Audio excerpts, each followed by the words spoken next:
की हमारी रेसिपी कुल्फा चने की दाल के लिए यहाँ पे मैंने लिया कुल्फे की सब्जी। इसके लिए मैंने लिया चने की दाल को मैंने बॉईल कर लिया था। इसके लिए हमें चाहिए जी प्याज, टमाटर और अदरक लहसुन का पेस्ट। तो चलिए शुरू करते हैं।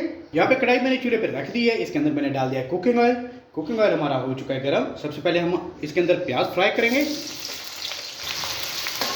प्याज हमारे अच्छे से फ्राई हो चुके हैं। अब यहाँ पे इसके अंदर हम शामिल करेंगे टमाटर को भी हमने अच्छे से फ्राई कर लेना है हमारे प्याजों के साथ। टमाटर और प्याज अच्छे से हो चुके हैं फ्राई। अब यहाँ पे स्टेज पे इसके अंदर शामिल करेंगे नमक, इसमें शामिल करेंगे हल्दी पाउडर, इसमें शामिल करेंगे रेड चिल्ली पाउडर और इसके अंदर हम शामिल करेंगे हाफ टी स्पून मैंने लिया है गरम मसाला पाउडर, वो इसके अंदर शामिल कर देंगे। शामिल करने के बाद इसको 1 से 2 सेकंड हमने हिला लेना है, मिक्स कर लेना है।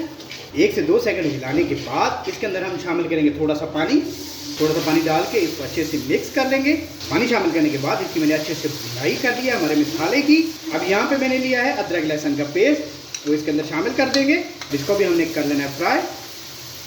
हमारा तमाम मसाला जात अच्छे से फ्राई हो चुके हैं। अब मैंने यहाँ पे लिया है कुल्फे को मैंने काट लिया था, वो अब इसके अंदर हम शामिल कर देंगे। शामिल करने के बाद इसको भी हम कर लेंगे मिक्स। कुल्फा अच्छे से मिक्स हो चुका है। इसको 10 मिनट के लिए हम मीडियम फ्लेम पे छोड़ देंगे। ये अपने ही पानी में पक जाएगा। यहाँ पे कुल्फे ने पानी छोड़ दिया है, पूरा कुल्फा अपने ही पानी के अंदर डिप हो चुका है। अब यहाँ पे हम इसे 5 मिनट के लिए दम दे देंगे। 5 मिनट हमारे मुकम्मल हो चुके हैं। यहाँ पे देख लेते हैं क्या पोजीशन है। माशाल्लाह पानी अच्छे से खुश्क हो चुका है। इसने अपना घी छोड़ना शुरू कर दिया। पानी इसका खुश्क हो चुका है।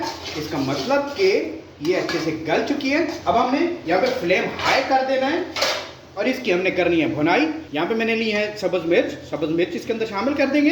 शामिल करके हाई फ्लेम पे हमने इसकी भुनाई करनी है। 2 से 3 मिनट हम इसकी भुनाई करेंगे हाई फ्लेम पे। 2 से 3 मिनट मैंने इसकी अच्छे से भुनाई कर ली है।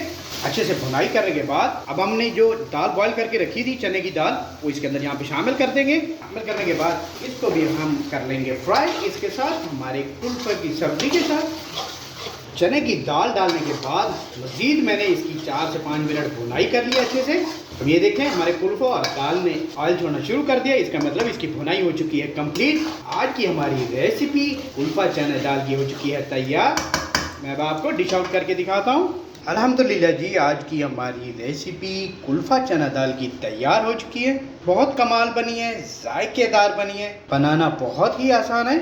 आप इसे घर पे ज़रूर ट्राई कीजिएगा और कमेंट बॉक्स में बताइएगा कि आपको मेरी आज की ये रेसिपी कैसी लगी। अगर आपको मेरी रेसिपी अच्छी लगती है तो please like, share and subscribe my channel.